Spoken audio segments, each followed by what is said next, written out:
Welcome to Reading with Dad, where stories bring us together.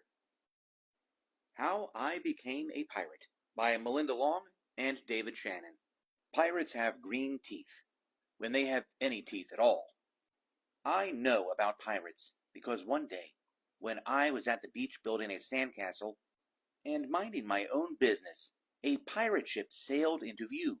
I knew what it was because its flag had a skull and crossbones on it, and because I could hear the pirates singing, "Heave-ho, blow the man down."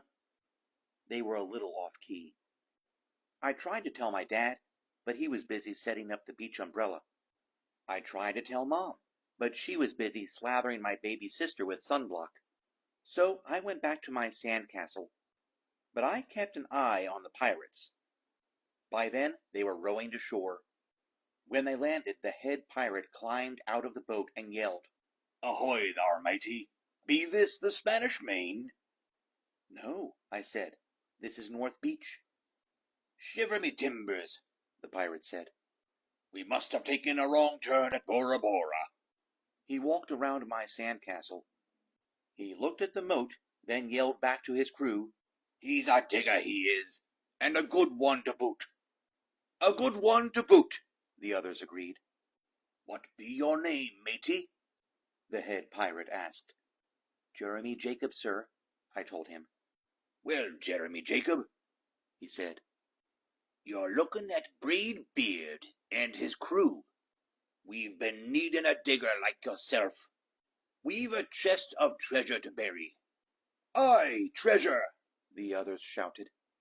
"You're coming with us," Braid Beard told me. I didn't think Mom and Dad would mind, as long as I got back in time for soccer practice the next day. That's how I became a pirate. As soon as we were on board, Braid Beard showed me the chest of gold and jewels. "Got to find a safe place for this here treasure. It's high time we were off," he announced. "We're off!" we all shouted, and then we set sail. There was plenty to do on board. The pirates taught me to sing sea shanties. The louder, the better, and to say real pirate stuff like landlubber and scurvy dog. By dinner time, I could speak pirate perfectly. I also learned pirate manners. Braid Beard pounded his fist on the table and yelled, "Down the hatch, me laddies!" "Down the hatch!" we all shouted. Braid Beard gulped his food and said, "Hand over the meat!" "The meat!" we all roared. Nobody told us to finish our spinach. There wasn't any. Or to chew up our carrots. They weren't allowed on board.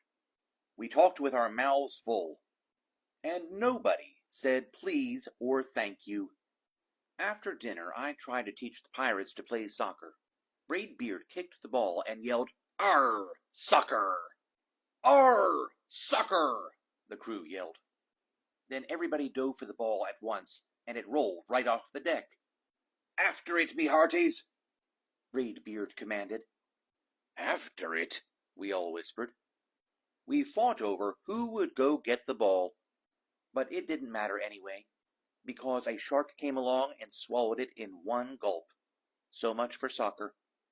By now it was past my bedtime, but nobody tells pirates to go to bed, to take a bath, or to brush their teeth. Maybe that's why their teeth are green. Pirates sleep with one eye open, just in case. And they don't change into pajamas, unless they want to. Pirates don't do anything they don't want to, except for maybe swabbing the decks. I wanted to be a pirate forever, but then I found out what else they don't do. When I couldn't stay awake any longer, I asked Braid Beard to tuck me in and read me a story. "Tuck you in," he bellowed. "Pirates don't tuck." "No tucking," the crew cried. And the only thing they had to read was a map. "Don't you have any books?" I asked. Braid Beard looked confused. "Books?" I didn't even bother to ask about a good-night kiss. It wasn't easy to fall asleep without a story, but I was finally dozing off when a storm broke. Thunder boomed and lightning flashed. I tried to hide under the covers as waves slammed up against the ship, but I kept falling out of my hammock. I couldn't find anyone else in the cabin. They were all on deck. "Lower the sails!" Braid Beard shouted. "Batten down the hatches!" Everybody ran around yelling and lowering and battening. Nobody had time to sit close and tell me it would be over soon. Nobody even noticed me. I decided that I didn't want to be a pirate after all.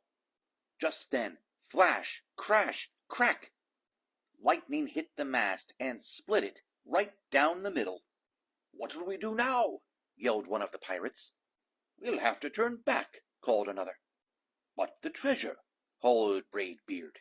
"Where will we bury the treasure?" I stepped forward. "Maybe I can help," I shouted over the wind. "I think I know the perfect digging spot."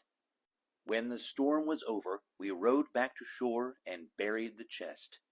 We drew a map so we could find the treasure again, but I don't think I'll need it. After that, the pirates repaired the ship and got ready to set sail. Before they left, Braid Beard handed me a flag and said, "You'll make a fine pirate, Jeremy Jacob. Guard that treasure well. We'll be back to get it soon enough." "Soon enough," the crew repeated.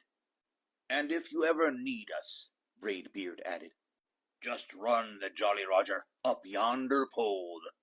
"Up yonder pole," the others shouted. And maybe I will, but not today. I have soccer practice. The end.